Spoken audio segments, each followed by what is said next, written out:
the Cage Talk podcast. My name is Angel Camacho. For those of you that have known me in my adulthood, you probably know me as Angel.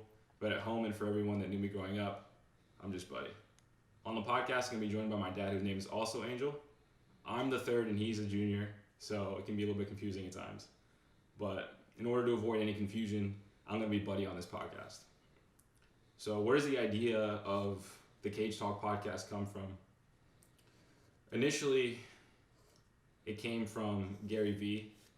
He's an entrepreneur, an author, a speaker, an internet personality. He's all about the grind, all about positivity, all about gratitude. So his values align pretty closely with mine. One of the things that I've enjoyed most in my entire life is working side by side with my dad on the field.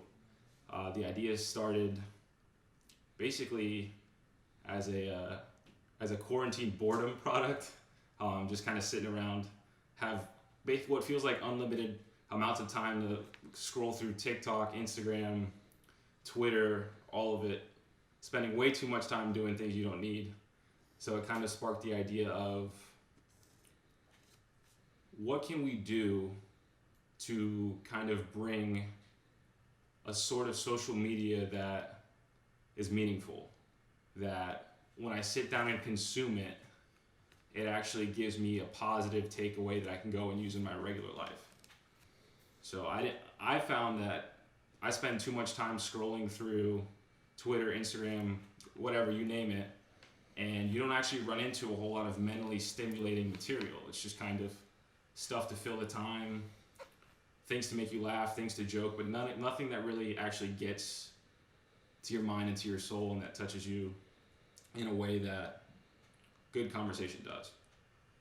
So in the cage with my dad growing up, it's kind of the foundation for who I am.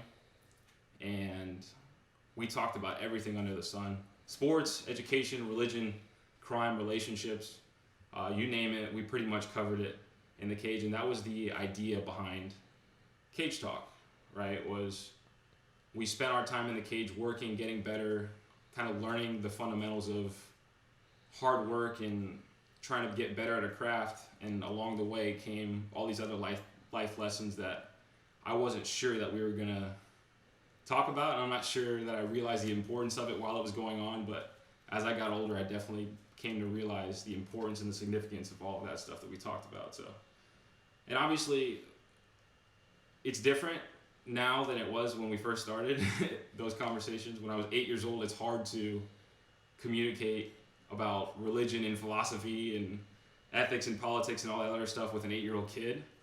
But as we've grown up, they've continued to evolve and continue to change just as we have as human beings. So that's a pretty big foundation for the podcast, and I want to keep that going. And on the show, we're going to talk about everything, and we're going to talk about everything honestly and objectively. So obviously there's going to be emotion involved. There's going to be a lot of laughs, a lot of things that just our regular conversation, our regular relationship that we're going to show you guys. So yeah, so most of you know me. I'm Angel's dad, Buddy's dad. I grew up in the inner city of Chicago. I grew up there till I was about 14 or 15 years old. I am the son of blue collar folks. My dad was a carpenter most of my life growing up. My mom worked in a factory and was also a housekeeper growing up. So we come from a relatively humble beginning with my folks. And, one of the things that we really want to talk about and get across on this podcast is where you begin in life doesn't necessarily have to be where you wind up, right? And so it's important for the purpose of the podcast to give some context and give some foundation, so we're able to see where I come from, where Buddy comes from, and what's made us the people that we are, and kind of shape the thoughts that we have and our perspectives in life. To give you an example, I grew up and I lived in an apartment for the first 6 or 7 years of my life. I remember pretty vividly having government cheese, grilled cheese sandwiches. I remember powdered milk. The milk is a personal favorite of mine. Every time that we have milk in the house or it gets brought up, we always have to hear about, I had to drink fucking powdered milk growing up. It's a true story. And, still to this day, I really don't drink milk because I don't I guess I'm scarred. I guess it's one of those things that stuck with me forever and just didn't want to do it. I remember being 7 or 8 years old, I think, and my parents put some money together and we bought our first house, and it was a house that was in need of a lot of repair.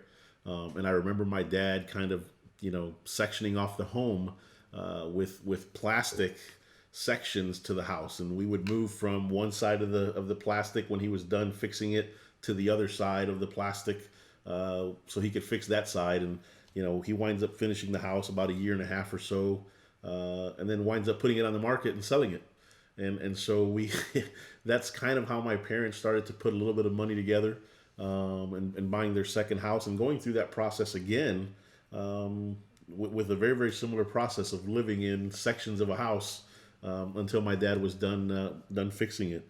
My brother and I were latchkey kids. We had 2 blue collar parents that got up every morning and went to work, and we were dropped off at our grandmother's house and walked. I'm not going to say we walked uphill both ways and all that other stuff like you typically hear, but we did walk 3 or 4 blocks to school, and in the inner city, and did that all the way through elementary school or grammar school rather, and that's kind of where I come from. Right. So I wouldn't necessarily say you guys were dirt poor. No. Right, but you guys were not what we are now. Right. No, definitely not a middle class family, or what you would consider a middle class family. Right. If you're looking at the industries that my folks worked in, those are pretty entry level positions. Hardworking folks, just like the service level industry folks that you have today, but certainly didn't have all of the resources and things that you and your siblings have had growing up. Right. For sure. We had to be very, very creative, I would say, at times, my brother and I. And we had a bit of ingenuity, and sometimes for the wrong purposes, right? But yeah, that's kind of that's where I come from. That's where I grew up, and I moved to Florida at about 15 years old, and have been here ever since. Right. So one of the things that we always value and we've always put a pretty high premium on growing up is education, right? Going to school, getting a degree, getting a good job, all that other stuff that I was always taught and brought up that this is how it's going to go. Right. So why don't you explain your path and your experience with higher level education? Yeah, and I think the importance comes from, right, tripping up in my own life and not being able to have the foundation to be successful with those things. And now there's no one to blame other than myself, right? I mean, I went to school, didn't necessarily take advantage of that or had other distractions going on. But, long story short, I played high school ball here in Florida. Was a pretty good baseball player. Got a scholarship to attend a Division II university in South Carolina. Showed up on campus, and was never really prepared, quite frankly, for what I was going to encounter. The perfect example of that is I show up the first day of school, and the teacher says to us, "Make sure that you're here for the tests." And I thought I had heard that wrong, quite frankly, and so I asked, and she said, "Yeah, just make sure that you're here for the test." What a mistake that was for her to tell you. Big mistake for me. Big mistake, because it started off showing up for the test, and it started off where I wasn't showing up for anything and just wanted to get to practice, right? And so I remember that first day being handed a syllabus, and I was so ill prepared for the college experience that if I'm being honest, I can tell you I couldn't spell the word syllabus. So, I get there, I play baseball my first fall. I have a pretty successful fall on the field, not a very successful fall in the classroom because I was not prepared. And so after a 1.6 GPA and coming home for Christmas, I made a decision that I've probably regretted for my entire life, which was not to return to school. Right. I said to myself, I'm homesick. I'm a long way away from home. I've never experienced that. I'm going to come home. I'll go somewhere else to school. I'll play baseball somewhere else. Lo and behold, a few months later, I meet your mom, and I never wind up going back to school. And in addition to screwing up my own education, I wind up messing hers up. She was actually a pretty good student and had great grades. And I wind up messing her up as well, and neither one of us wind up going to college. Right.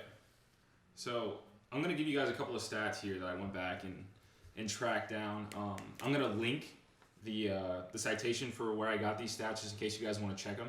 I don't want you guys to think I'm feeding you bullshit stats to further my story.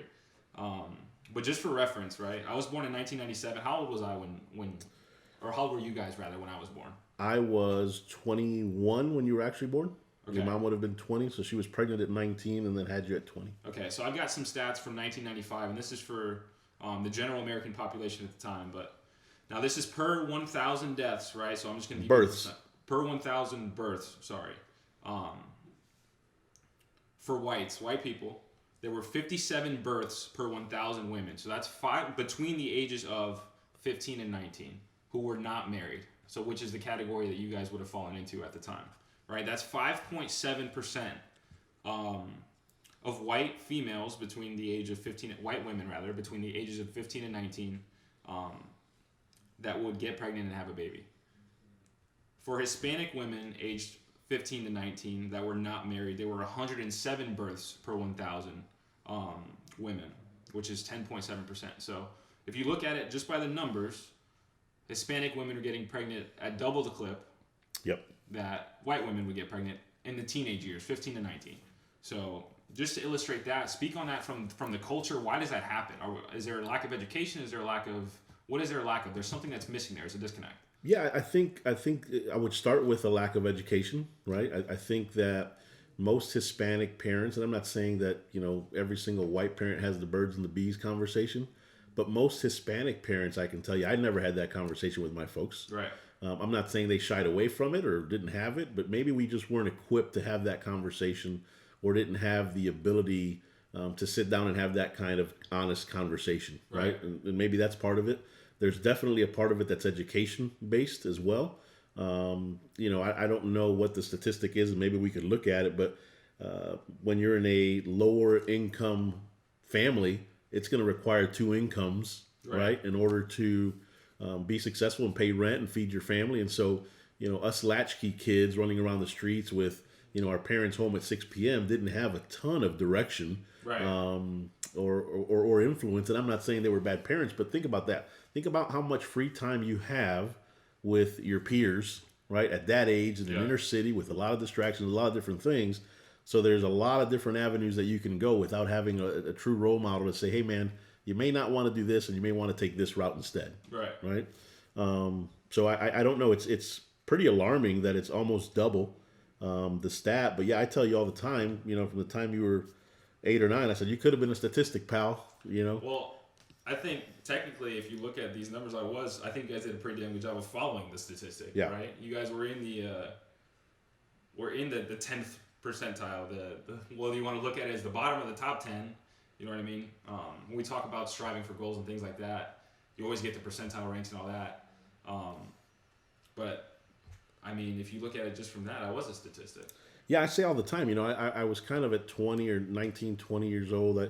Like every other young person, right? I'm invincible. I'm never going to die. I know everything that I need to know. And, one of the things that I'm thankful for when you were born is we kind of grew up together in a way. Right.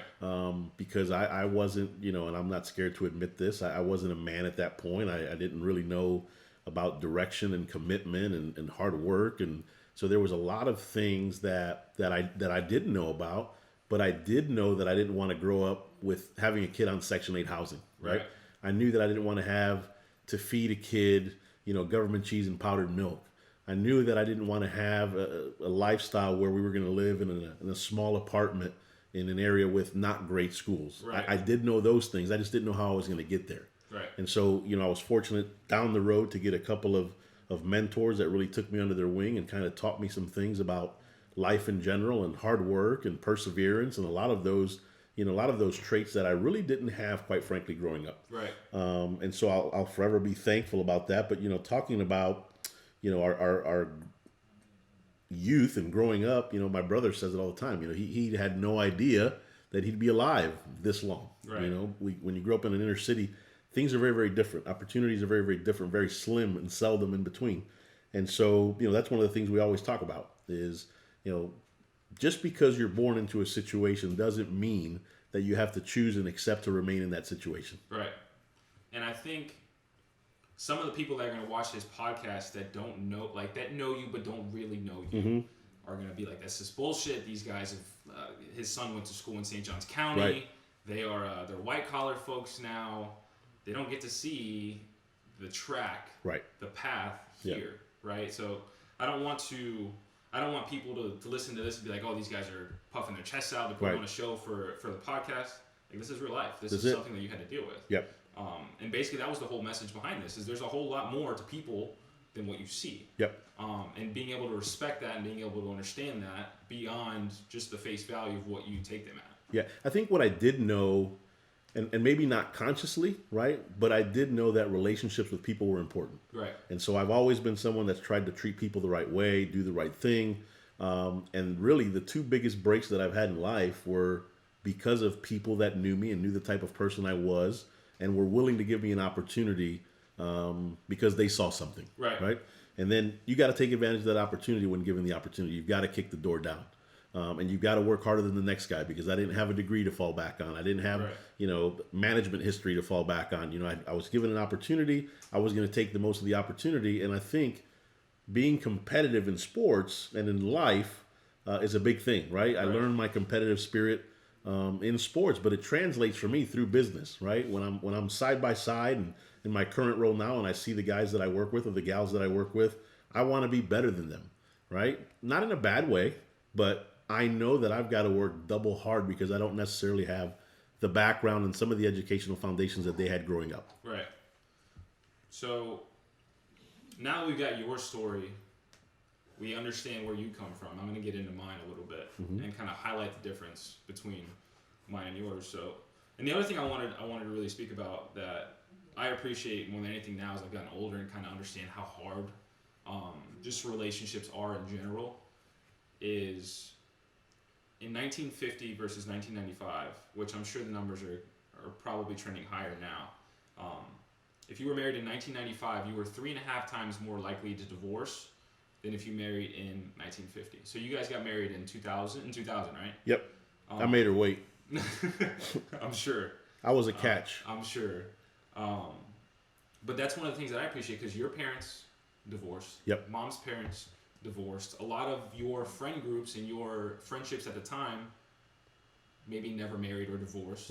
Right. So now we're in the good statistic. Now we're in the good percentile of beating that stuff. So I feel like a lot of my success can be attributed to having two parents at home that are doing everything they can to put me in a position to succeed. Right. Because I feel like that's where all of my successes come from ultimately, is being in a position where I'm only have to worry about basically going to school and playing baseball. And that wasn't always going to be the reality. You guys made that the reality. Right. I think it's a lot of hard work. I think people look at us, and you're right. I mean, we have a lot of friends that, were dating or got married at the same time we got married, and they haven't had, I don't want to call it successful relationships, but successful marriages, right? They've ended in divorce for one reason or another. It's not always pretty.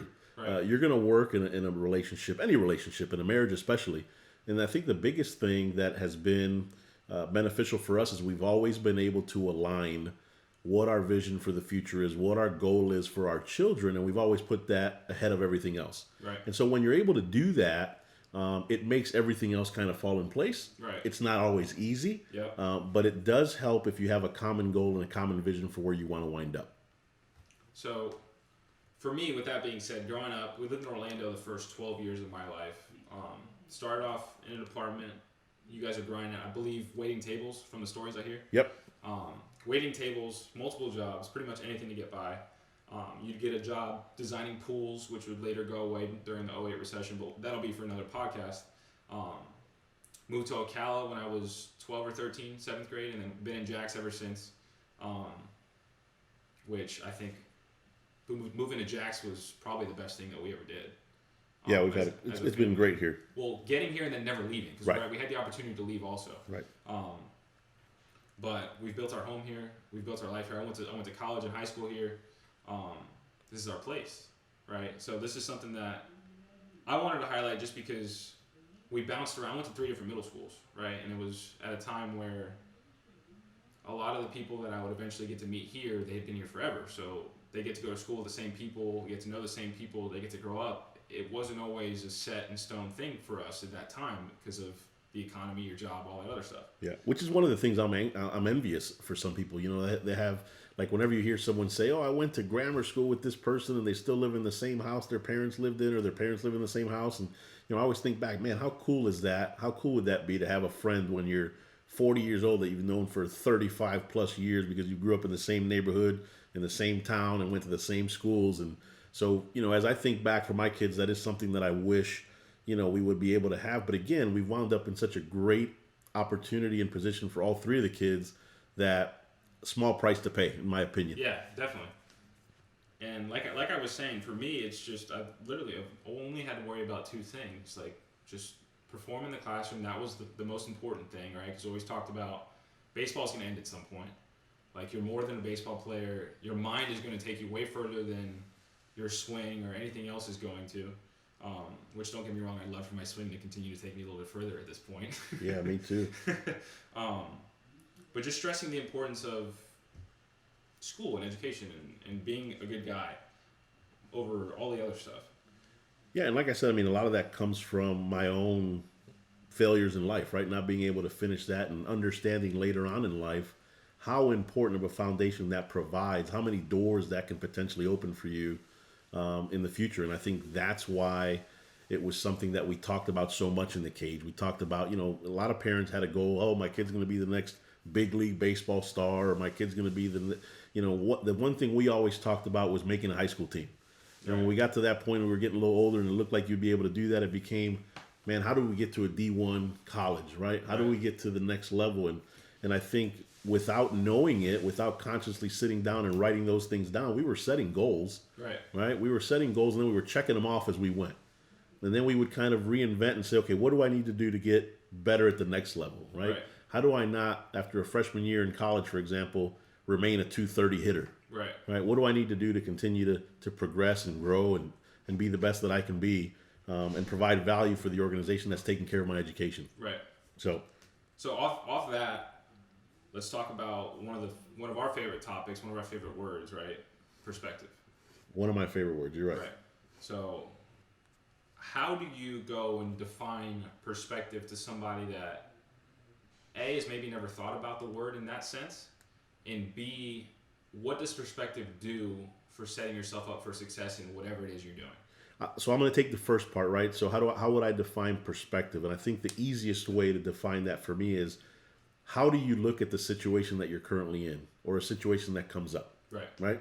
And so that is your perspective on whatever that situation may be. One of the words that we use a lot, right, is universal perspective. Because maybe if I'm struggling with hitting, or I'm struggling with whatever the case may be, your initial perspective is going to be, man, this really sucks. I hate this damn game. I want to quit. I'm tired of this shit. If you've ever played baseball before, you felt it. Yeah. You know what it is. And that's your perspective, right? But then you may have somebody down the street that is saying to themselves, man, I wish I was struggling in a college uniform, or man, I wish I was struggling in a professional baseball environment. Right. And that's a different perspective that sometimes we get so gobbled up with our own bubble that we fail to say, hey, how might someone else look at this, or how should I look at this differently to change my mindset and perhaps put a positive spin on this? Okay. And so that's one of the things that I do constantly, right? When I'm looking at things, because I tend to be pessimistic to begin with. Right. And so sometimes I literally have to stop myself and say, how can I look at this through a different lens that maybe provides me the kind of outlook to provide additional motivation so that I can get on with this, right, and overcome whatever it is I may be struggling with. And so that's the way I use perspective. It's always the way I try to frame things. When I'm struggling with something, I'm like, all right, well, how would someone else potentially look at this to dig themselves out of this? Okay. Right? Or what are my other options? What am I not looking at or not seeing that could present this problem or opportunity in a different light or different situation?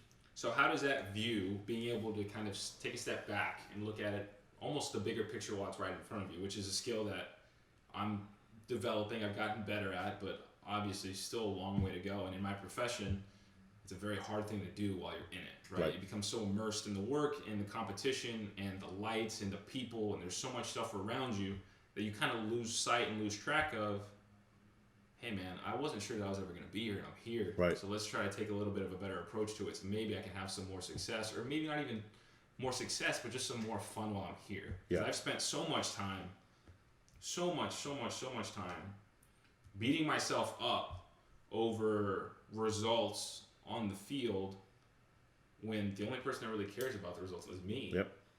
You know what I mean? I'm going to come home and you guys are going to love me whether I went 0 for 4 or 4 for 4 that day. Yeah, and one of the biggest things I think people fail to realize, first of all, it's maturity, right? Right. That's the first thing, right? As you mature, you understand that the things that you think are the most important thing in the world, man, that's just not that important. Right? Your first girlfriend breaks up with you in high school. You think it's the end of the world. You go and you sit in your room and you listen to all those sappy songs and you cry and you do all this shit.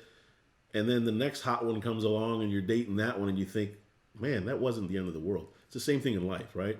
There's that old saying, this too shall pass. And I think it's very, very true. The biggest and most important thing is perseverance and stick-to-itiveness, right? Stick to something. And the one thing I always say to you when you're struggling or you're calling me and, we talk every day during the baseball season, right? A lot of people don't know that. And I tell you the same things all the time. I went 0 for 4, I took 3 punch-outs, and my question is always this, who died? Right? You're not going to be homeless if you don't play baseball anymore. You're not going to die. You're not going to, your family's not going to turn away from you. And so at the end of the day, it's an opportunity for you to continue to learn and open your network and do something that a lot of people would love to be doing that don't have that opportunity, myself included. But at the end of the day, life is going to take you where life's going to take you. And you have to be able to accept, hey, I did the best I could and it's going to take me where it's going to take me. So taking perspective into account and looking back at my journey, I was set up to succeed from the beginning. I had all the tools. I had all of the knowledge supplied to me to build a foundation to succeed. So with that being said, there's the argument for you had all this stuff handed to you. You had all this stuff laid out in front of you, blah, blah, blah. It's true. It's not wrong. I had a lot of stuff handed to me. I had a lot of stuff provided for me. But isn't that the point of parenting? Yeah, I think that's the point, and I think it's the other piece of that I would touch on is it's what you do with those tools you're given. Right. A lot of people are given tools, and the tool just kind of sits idly by, and they don't do anything with it. And so one of the things we've always, kind of prided ourselves in and wanted to make sure is that the kids have the tools they need in order to be successful in whatever they choose, right? Whether it's baseball, softball, video games, school, whatever it is. What do we as parents provide to ensure that you guys are going to be successful, right? We've had, and I won't mention any names, but we've had kids that have struggled that have needed math tutoring. We've had, that's part of providing tools, right? It's not just in athletics. And so one of the things that we understand is if they're going to be successful in life, they're going to have tools and resources provided to them. It is up to you what you do with those tools and resources in order to be successful. Right.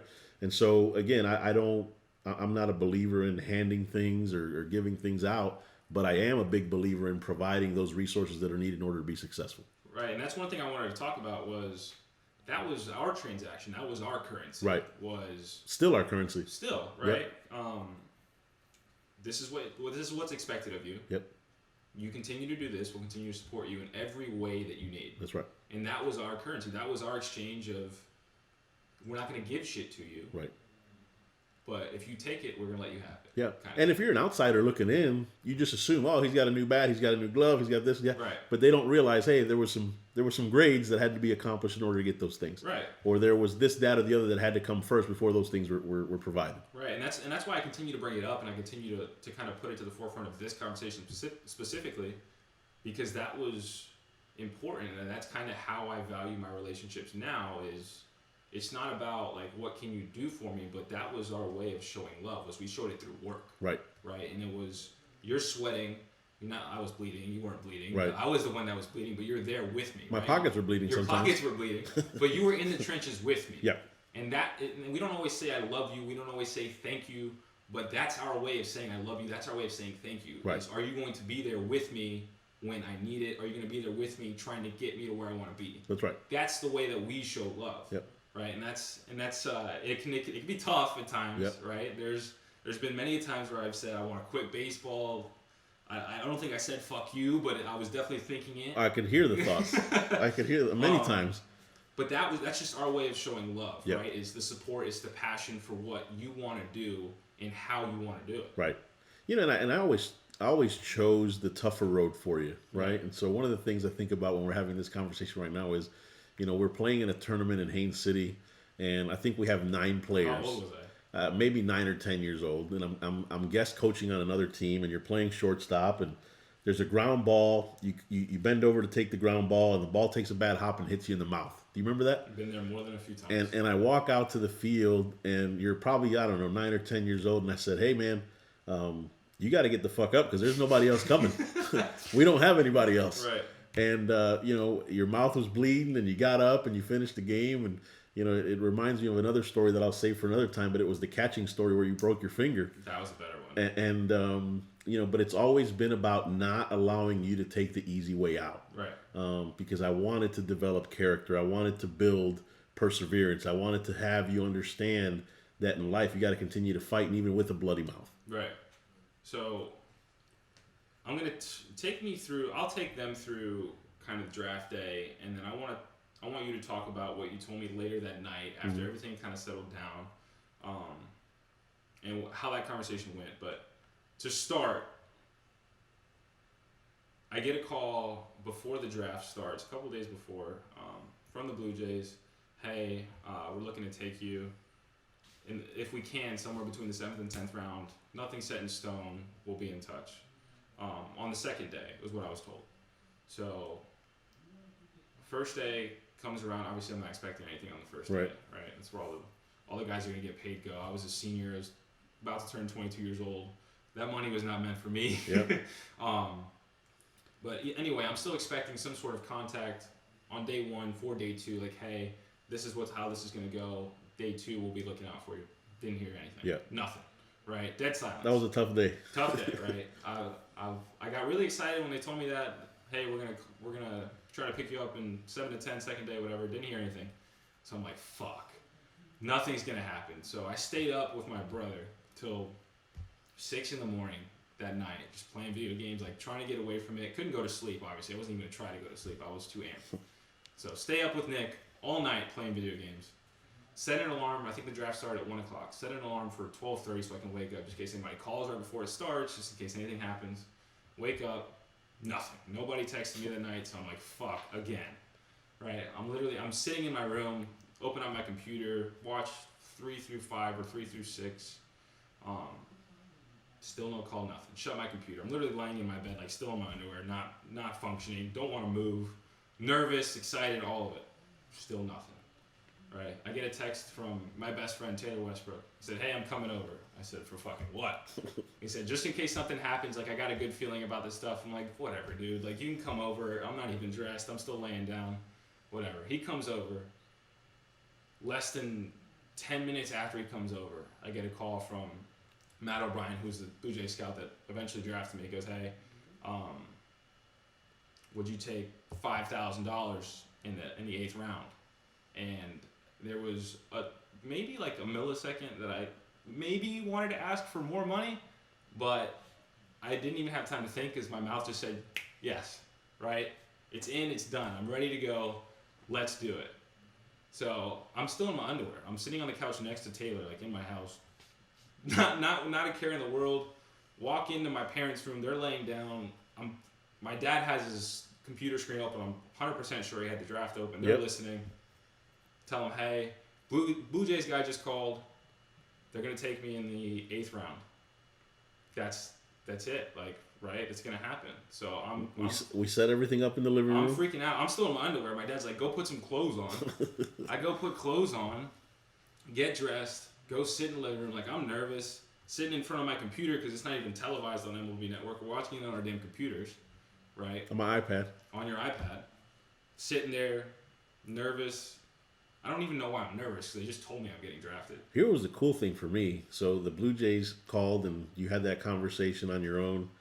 And then on the iPad, the Blue Jays logo comes up and the MLB people say, Blue Jays, you're now up. And then there's a pause for like 10 seconds. I don't know if you remember that. I don't remember that. It seemed like 30 seconds to me. And I'm like, oh shit, did they change their mind? And then you hear the player ID and then you hear the name. Right. And I'll let you go from there. Right, so we hear the name. I'm not crying because I wasn't emotional. I had gotten all my crying out. I had gotten all my crying out a couple weeks before in our last game. That's a story for another time. But I wasn't crying. I was just happy. I was more relieved than anything. I was ecstatic, don't get me wrong, but just more relieved. It was like something that you've worked for your entire life finally came to fruition. And I don't think there's a whole lot of people who actually get to experience what that feels like. Like all the blood, all the sweat, all the tears, all the late nights, all the early mornings, all of the bloody fucking teeth. Like it culminated in that moment, and it was just kind of like the biggest relief I've ever felt in my whole life. But we get all our friends together, all our immediate family. We all get together. We all go out to dinner that night. No, first we went to the mall. Oh yeah, we got. And I think I spent just as much as you got in this shitty signing bonus on hats for everybody. No, everybody wanted to rock the Blue Jays hat. Like everybody wanted to rep it, and it was just really cool to see all the support at one time. But we go out to dinner. Everybody's there. We're all hanging out. Everybody that I love is there. There was a couple people that I wish were there that weren't. But that's just life in general, man. How many times we've missed birthdays. Yep. I've missed vacations. I've missed military retirements. I've missed so much stuff for this game, and just being able to kind of have it all. Not that it didn't mean anything before that, because that would be absurd for me to say, but that just kind of made it feel like I worked my whole life for this, and it's finally here. And that's really cool. And then you get to it, and you get there, and then it's like, holy shit! Now it's like there's so much more now that we have to do. Yep. That it just unlocks a whole new box, a whole new set of challenges. It almost resets. Yeah. At this point. So for us, in typical fashion, the night kind of calms down. It's just you and I at one point, and we have one of our conversations, and I tell you, I said, you know what I'm most proud of? And you kind of looked at me funny like you do before we have all of our conversations, and I told you, I said, you were never the best baseball player, you're never the fastest baseball player, but you got absolutely the most out of your talent. And in anything that you do in life, I think that's the most important thing. Did I maximize what I am or what I could have been to what I've become, right? And I think for me, that was the thing I was most proud of, because we absolutely maximize, and I say we because we spend a lot of time working, and we absolutely maximize what you could be with the limited resources and tools based on our knowledge at that point, right?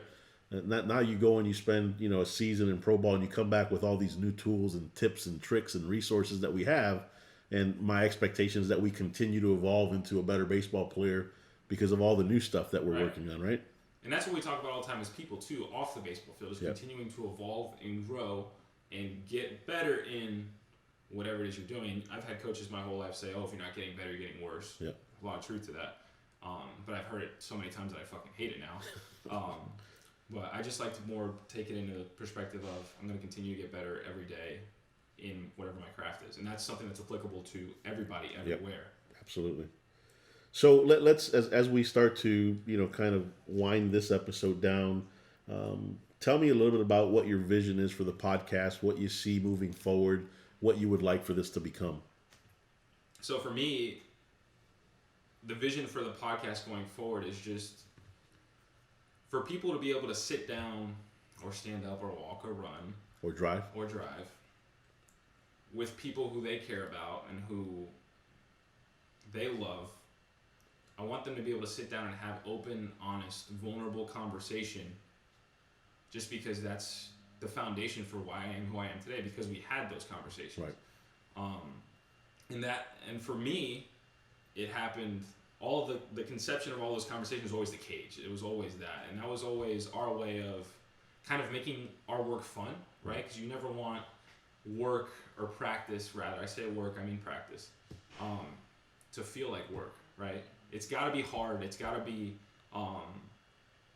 strenuous. It's got to be focused. But at the same time, there's got to be an air of entertainment and fun. And if you don't have that, you're going to get burnt out quick. Right. So I want people to, basically I want to open the door for people to just talk about stuff that matters and stuff that they care about and stuff that they're passionate about with people that they love. Because I feel like if we're able to do that in safe environments where they're not going to be judged by their parents or by their friends or by whoever they have these conversations with, you'll be able to foster some better relationships.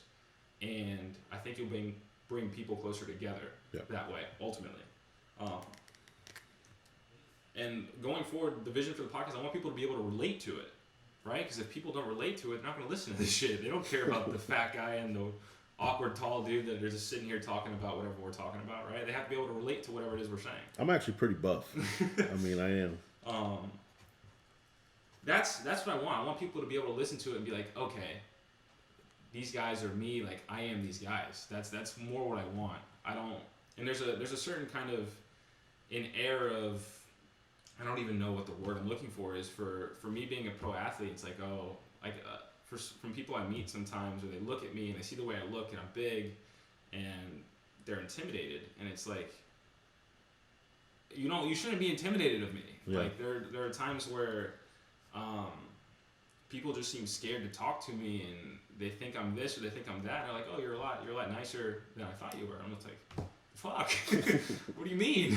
That's because you're never taught. Yeah, I understand that, but I just want to be able to have honest conversation, right? I want to be able to foster that with people. I get tired of the day-to-day whatever we talk about. You know what I mean? I want to talk about stuff that matters. I want to sit down. I want to have the deep philosophical conversation. Not that we have to have that all the time, right? There's time and place for that, but I just, especially now with the quarantine time, there's so much time that's free that I fill with bullshit. Right. Watching videos, watching Netflix, stuff that doesn't add any value. I want to add value, right, through conversation. So that's the idea behind the podcast. I want to give people the courage to talk about stuff that they might not want to talk about, that they feel passionately about, but they might be scared to talk about, right? And I think that's a great point. How many times do you see, or you engage in a conversation that starts and they're like, man, I've always wanted to say this. This is something I feel very strongly about, but I don't feel comfortable talking about it with whoever that they're supposed to talk about it with. Because you're scared of how they're going to react or what they're going to think, or what the repercussions may be. Empower people. Right. That's the other essence behind this. Is I want people to really feel strongly enough about whatever their opinions are to voice them, and to give them a place to voice them. Right. So all of our socials are going to be up. They're running now. We'll get this podcast out. If any of you guys have anything that you want to say to us, good, bad, ugly, you want to give us a topic, you have a question for us, ask, right? The whole point of this is to give people a forum, basically, to engage and talk. All right, Dad, is there anything else you want to add before we close the episode? No, I'm looking forward to it. I think obviously I'm a bit of a boomer, and so podcasts and social media is not my area of expertise, but I certainly love, sitting down and having these conversations like we've always had. And I think, it gives people a peek behind the curtain, right? And there's a lot of dads that are out there with young baseball playing kids, or maybe they're basketball or whatever the case may be. And I think it's important to have an open line of communication with your children, with your athletes, with whoever you're trying to have that line of communication with, just so that you always ensure that you're doing it because the kid wants to do it and is passionate about doing it, and not because it's your passion that is being projected onto them. That's about all we have for today. All our social media pages are up and running. We've got our content going on all of them. If you guys have any questions or anything you want to hear us talk about, feel free to reach out on any of the platforms. We're baseball guys. Our love for the game comes from the work in the cage. For you, it might be the football field, might be the gym getting up shots, might be the weight room, the lacrosse field, the soccer field, the rink, wherever. For those of you that don't share the same love for sports that we do, or your window for having those conversations on the field is passed, it could be your kitchen, it could be your couch, it could be your car. Wherever you have those conversations that are truly meaningful, and whoever you have them with, continue to have them. Continue to grow and evolve as we have, and we will continue to right alongside you. Stay home, stay safe, wash your hands. We'll catch you guys later this week on the next episode of the Cage Talk Podcast.